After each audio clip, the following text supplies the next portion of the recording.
guys, welcome. Just keep going. Hey guys, welcome back to Bible Fun with Us. Today we're studying Esther chapter 6. Let's get started. What happened in Esther 6, John? So It's epic. It's pretty great. the king, he can't really go to sleep. And so he tells one of his servants, go get me the history books for like a... Because that's what puts you to sleep. A bedtime story? a bedtime story, kind of. And so Agreed. he's reading it and he remembers, wait, Mordecai saved my life. Like, how do you forget that? Yeah. Oh, yeah, he saved my life. I never rewarded him. That's right. And then, oh yeah. So he decides the next day he's gonna go and reward him, but he doesn't know what to do. So he goes to Haman, and he asks, "What would you do if someone was really great to you and did lots of cool stuff for you?"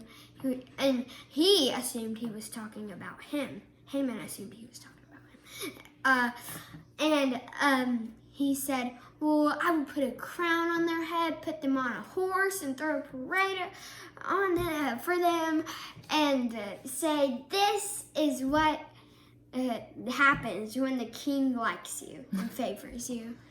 And so he's like, oh, great, then now can you go do that for Mordecai? And he's like, and then he hates Mordecai. And so he goes to his wife and whines and cries. And Mordecai ends up having to be the one to walk in front of the horse, pulling the horse through the parade and saying those things about Mordecai. Haman has to be that person. And so, yeah. So, John, what's your takeaway from this chapter today? My takeaway is to make room for others, because so we're going to VBS now, and we have like these little videos, and so they were making this painting, and there's this girl that made the painting said, I'm the biggest star in the middle, and I want to be famous one day. And then the person said, well, you have to make room for the other stars around you. And then so Haman, he never made room. He always assumed he was the best. He was awesome. And Yeah, I think today's story shows his heart even more. We've been seeing glimpses of it. We see how much he completely dislikes Mordecai. And he has hate in his heart. That's basically what's going on. And as an outsider looking at his story, it makes you think, ugh, that's gross of you, like, to have such horrible feelings towards another person.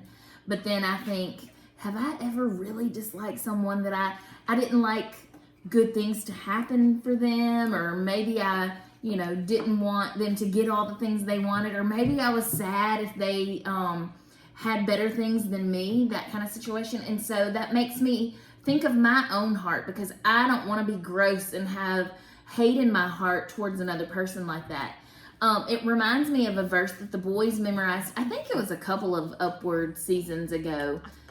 And it is in Philippians, and it's chapter 2, verse 3, and it says, do nothing from selfish ambition or conceit, but in humility count others more significant than yourselves. And it even goes on to say, let each of you look not only to his own interests, but also to the interests of others. We, as Christ followers, are not supposed to be such self-focused, selfish people. We're actually to be the opposite of that. And we live in a world that tells us, do what's best for you. You do you. You take care of yourself because no one else will. The world tells us that. But God tells us to look to others as more important than yourselves. Be humble, he tells us. Point to others. Point to God. Don't point to yourself over and over again. And so, if we don't want to be yucky, and that's just the feelings that it makes me think of when I think of Haman and how much he truly hates Mordecai. He goes to his wife whining and complaining all the time about how much he dislikes him. And we see in his life, things are not working out according to his plan and according to what he wants. And he ends up feeling miserable. No one wins in a situation where your heart is in the wrong place like that.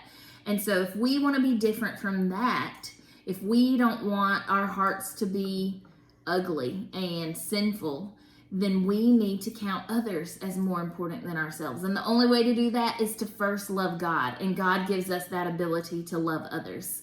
Love God, love people. So that's my takeaway from Esther chapter 6. I can't wait to see what happens, because the chapter 6 ends with Haman whining to his wife, and then it's time to get ready for that second banquet that Esther invited them to. So chapter 7, we get to go to the banquet again. All right, friends, we'll see you guys tomorrow. Bye. Bye.